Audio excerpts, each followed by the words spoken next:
ये देखिए, खड्डा कॉलोनी जैतपुर में टाइम तकरीबन ये है 9:30 पौने 10 बजे का, जो बारिश शुरू हुई यहाँ, और तकरीबन आधा घंटा बारिश होते हुए हो भी चुका है। लेकिन यहाँ की गलियों के हालात आधे घंटे की बारिश में इतने ख़राब हो चुके हैं कि गलियों में नालियाँ लबालब भर चुकी हैं और अब सड़क पर पानी आ गया है।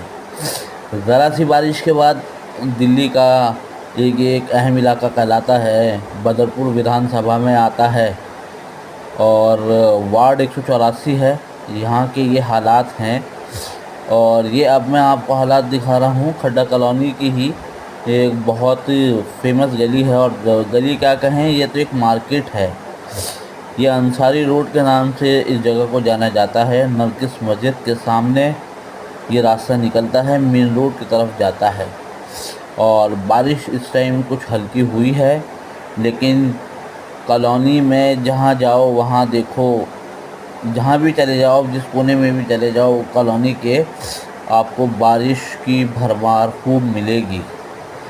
ये है हमारी स्वच्छ दिल्ली।